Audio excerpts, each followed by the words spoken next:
everyone. So, welcome back to my YouTube channel. So, eto, mayroon na naman tayo ngayon i-share.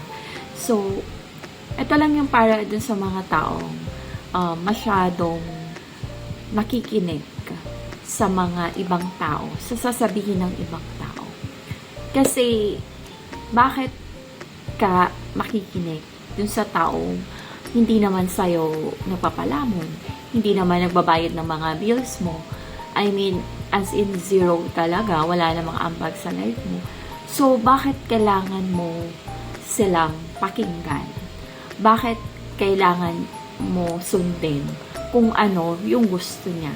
Which is, dapat, ang susundin mo is yung sarili mo. Kasi, you have freedom, diba? I mean, ikaw, buhay mo yan. So, ikaw yung masusunod kung ano yung gusto mong gawin sa buhay mo. Kasi, hindi naman talaga sila yung, I mean, magkaiba kayo eh. I mean, hindi naman niya pwedeng itulad yung sarili niya sa'yo. So, dapat, wala kang pakialam. Like, you unbothered, you know. And then, eto kasi yung problem sa society.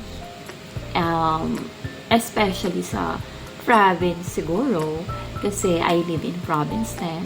So, alam mo yon, parang ang daming mga chismis, ang daming mga, si ganito, ganito, na para bang, bakit? I mean, sino ka ba para pakinggan ko?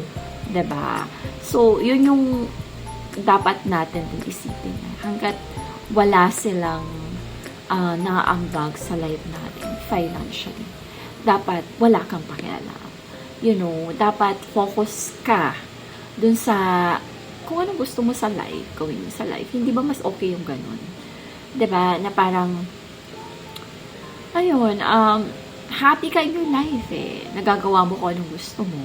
Hindi naman kasi pwedeng sundin mo talaga siya kasi nga, magkaiba talaga kayo ng mindset and personality.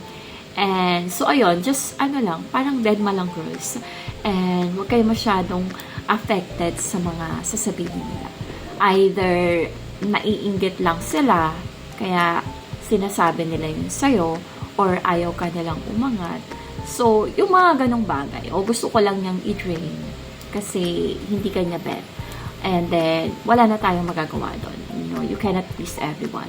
And then, yan din talaga yung mahirap kapag you have a lot of friends na hindi mo kasi masasabi talaga na either baka naiingit na sila sa'yo or iba na yung motive sa'yo.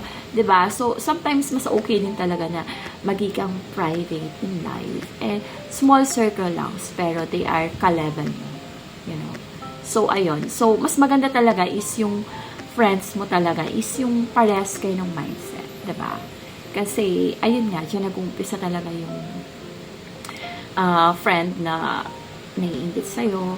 Kasi, mahirap talaga magkaroon ng true friend.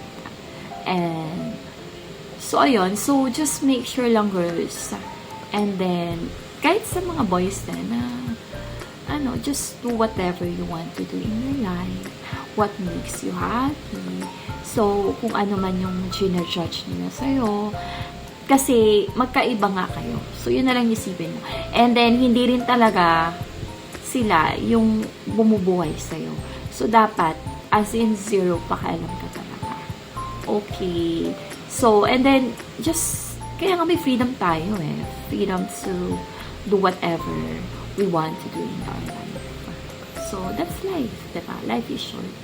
So, enjoy lang kayo sa mga gusto nyo gawin sa buhay. And then, ayun. As in, love. Pagmahal mo kasi yung sarili mo, girls. And boys, not girls.